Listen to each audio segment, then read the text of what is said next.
Something big is quietly changing inside smartphone cameras, and most people haven't noticed yet. The next iPhone isn't just getting better photos, it's rewriting how photos are actually created. A hidden hardware shift could finally eliminate one of the most artificial effects in mobile photography. And once you see the difference, there's no going back. Alright, welcome back. Thanks for tuning in. Today we're diving into something that sounds simple on the surface, but could completely change how your photos look and feel every single day. So here's the deal.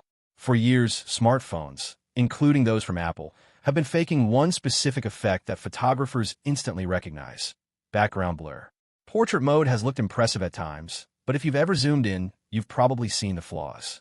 Messy edges, weird hair cutouts, and backgrounds that just don't feel real. And honestly, once you notice it, it's hard to unsee. But now, things are shifting in a way that feels almost overdue. The iPhone 18 Pro Max is expected to introduce a variable aperture system. And this isn't just another spec upgrade. It's a fundamental change. Instead of software guessing what should be blurred, the camera will physically control how light enters the lens. That means the blur you see isn't generated by algorithms. It's created naturally, the same way professional cameras do it. And here's where it gets interesting. This doesn't just improve portraits. It changes everything. In bright daylight, the lens can tighten up, reducing excess light and preserving detail. In low light, it opens wider, letting in more light without forcing heavy processing. So instead of relying on aggressive software corrections, the camera adapts in real time. Now, think about that for a second. Less processing, more natural results.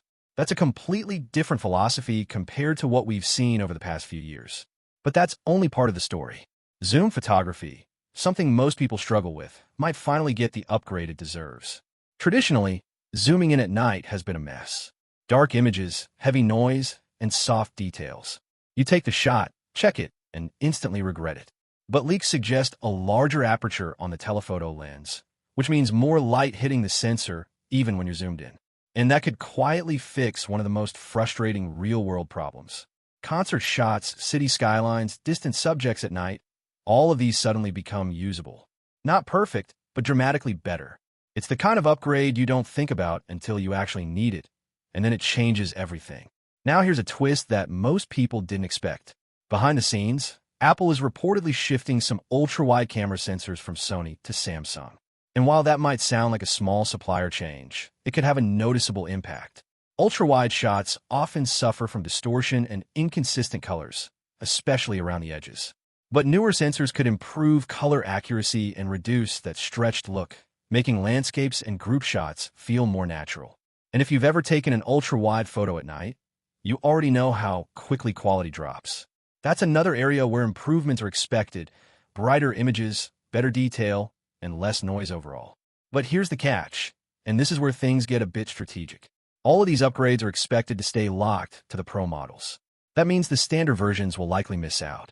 And this isn't new, but the gap is growing faster than ever. Apple is clearly separating casual users from power users. And if camera quality matters to you, the decision is being made for you. Now, this raises an interesting question.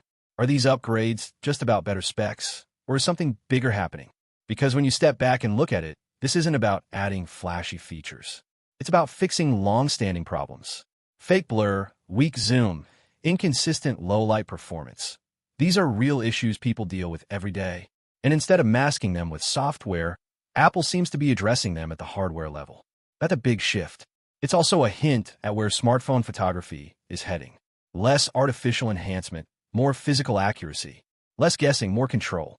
And slowly, step by step, phones are starting to behave more like real cameras. Now here's something to think about. If this works the way it's expected to, it won't just improve photos. It'll change how people trust their cameras. You won't have to wonder if the blur looks fake or if the zoom will ruin the shot. You'll just take the picture, and that confidence? That's what separates a good camera from a great one. By the way, I'm curious, would you actually upgrade just for a better camera, or are you still more focused on performance and battery?